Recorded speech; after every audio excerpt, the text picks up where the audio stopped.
Hi అండి. Welcome back to our channel Keerthi home foods. ఈరోజు మనం చాలామంది చేదుగా ఉందని దూరం పెట్టే కాకరకాయతో ఒక్కసారి తింటే మళ్ళీ మళ్ళీ తినాలనిపించే అద్భుతమైన కాకరకాయ పులుసు తయారు చేసుకుందామండి. కొన్ని చిట్కాలు పాటిస్తే కాకరకాయ చేదు తగ్గి పులుపు, తీపి, కారం రుచులు అద్భుతంగా కలిసిపోతాయండి. ఈ రెసిపీ చివరి వరకు చూడండి. ప్రతి స్టెప్ మీకు ఈజీగా చూపిస్తాను. ఫస్ట్ కాకరకాయలు తీసుకోవాలండి. వీటికి ఉన్న ఈ గణుపులు లాంటివి మొత్తం మనం గీరేసుకోవాలండి. ఇవి లేకుండా ఉంటేనే మనకి కాకరకాయ చేదు తగ్గుతుంది. దీన్ని మొత్తం నీట్‌గా ఇలా గీరుకున్న తర్వాత వీటిని రౌండ్‌గా కట్ చేసుకోవాలండి. ఇలా మొత్తం అంతటిని నీట్‌గా గీరుకొని, శుభ్రంగా కడుక్కొని, రౌండ్‌గా ముక్కలుగా కట్ చేసుకొని వాటర్‌లో వేసుకోవాలి.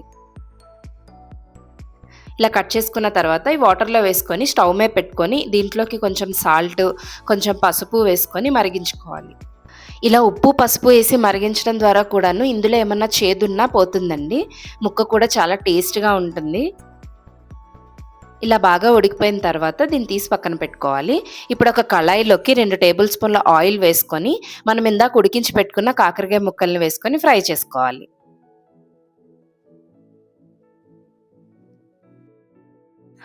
ఇలా ముక్క బాగా ఫ్రై అయిన తర్వాత స్టవ్ ఆపేసుకొని ఈ ముక్కలన్నిటిని ఒక గిన్నెలోకి తీసుకొని పక్కన పెట్టుకోవాలి.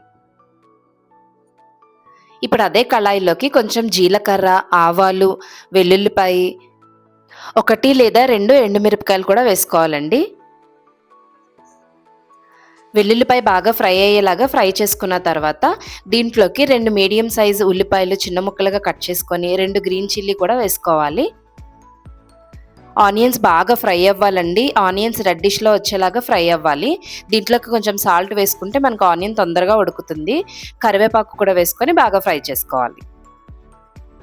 ఇలా ఎర్రగా బాగా ఫ్రై అయిన తర్వాత ఇందులోకి 1/2 టేబుల్ స్పూన్ పసుపు, 2, 3 టేబుల్ స్పూన్ల కారం వేసుకొని కారం ఫ్రై అయ్యే వరకు ఫ్రై చేసుకోవాలి.